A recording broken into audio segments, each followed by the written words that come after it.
Essential nutrients అంటే ఏంటి అంటే మనం గుడ్ న్యూట్రిషన్ ఫుడ్ తీసుకోవడం వల్ల మనం హెల్తీగా ఉంటాం, యాక్టివ్గా ఉంటాం. ఒకవేళ మనం ఇట్లా న్యూట్రిషన్ ఫుడ్ అనేది తీసుకోకపోతే తీసుకున్న వాళ్ళకి చాలా డిఫరెన్స్ ఉంటుంది. తీసుకున్న వాళ్ళేమో హెల్తీగా ఉంటారు, యాక్టివ్గా ఉంటారు. తీసుకున్న వాళ్ళకి చాలా డిసీజెస్ అనేది బాడీకి వచ్చే ఛాన్సెస్ ఉంటాయి. మళ్ళీ వాళ్ళ బాడీ కూడా తొందరగా ఇన్ఫెక్ట్ అయ్యే ఛాన్సెస్ ఉంటాయి. కాబట్టి మనం న్యూట్రిషన్ ఫుడ్ అనేది తీసుకోవడం చాలా ఇంపార్టెంట్.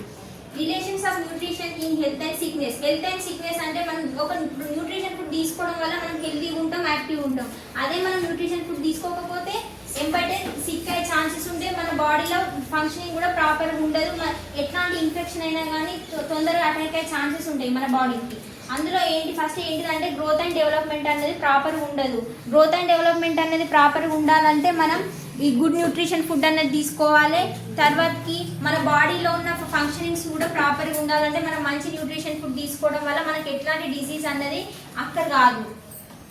తర్వాత ఇందులో స్పెసిఫిక్ డెఫిషియన్సీ డిజార్డర్. ఇది దేని వల్ల వస్తుంది అంటే పిఎం వల్ల వస్తుంది. పిఎం అంటే ఏంటిదంటే ప్రోటీన్ ఎనర్జీ మాల్న్యూట్రిషన్. ఇది ఒక డెఫిషియన్సీ డిజార్డర్. పిఎంకి 3 టైప్స్ ఉంటాయి. ఒకటి క్వాషియార్కర్, ఒకటి మరాస్మస్, ఒకటి మరాస్మిక్ క్వాషియార్కర్. ఈ 3 టైప్స్ దేనిలో చూస్తాం అంటే మనం పిఎంలో చూస్తాం. వీటి కూడా విటమిన్స్ అనేవి మినరల్స్ అనేవి మనం ప్రాపర్గా తీసుకున్నప్పుడు ఇట్లాంటి డిసీజెస్ అనేవి మన బాడీకి అక్కడే ఛాన్సెస్ ఉంటాయి. ఇన్ఫెక్షన్ కూడా తొందరగా వచ్చే ఛాన్సెస్ ఎక్కువ చూస్తాం మనం గుడ్ న్యూట్రిషన్ ఫుడ్ తీసుకోకపోతే.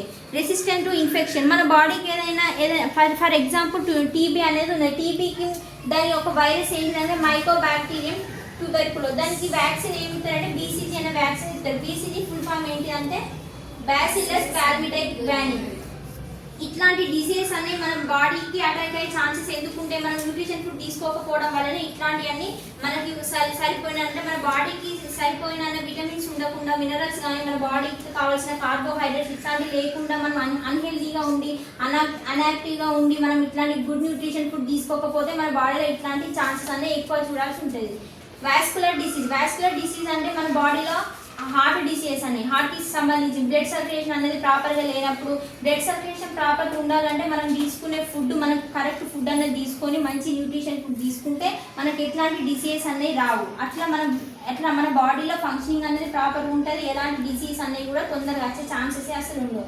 డయాబెటీస్ అంటే షుగర్ పేషెంట్స్. ఈ డయాబెటీస్కి ఏమి ఇస్తారంటే ఇన్సులిన్ అనేది తీసుకుంటారు వాళ్ళు పేషెంట్స్. క్యాన్సర్లో మనకి టైప్స్ ఉంటాయి. లంగ్ క్యాన్సర్ అని, లివర్ క్యాన్సర్ అని. ఇట్లాంటి ఈ క్యాన్సర్ కానీ డయాబెటీస్ కానీ హార్ట్ ప్రాబ్లమ్స్ కానీ పిఎం డిసార్డర్స్ ఇవన్నీ మనం న్యూట్రిషన్ పోషకాహారం లోపం వలన ఇట్లాంటి డిసీజెస్ అన్నీ ఎక్కువ వచ్చే ఛాన్సెస్ ఉంటాయి. ఇందులో మోర్టాలిటీ అండ్ మార్బిడిటీ అంటే డెత్ అండ్ డిసీజ్ ఇట్లాంటి రేట్స్ అనేవి ఎక్కువ చూడడం. అంటే మోర్టాలిటీ అంటే డెత్, మోర్బిడిటీ అంటే డిసీజ్. ఇట్లాంటి డిసీజెస్ అన్నీ డెత్ రేట్స్ అన్నీ ఎక్కువ పెరగడం న్యూట్రిషన్ ప్రాబ్లమ్స్ వల్ల. ఇట్లాంటి వాటికి ప్రోగ్రామ్స్ కూడా కొన్ని కండక్ట్ చేస్తారు.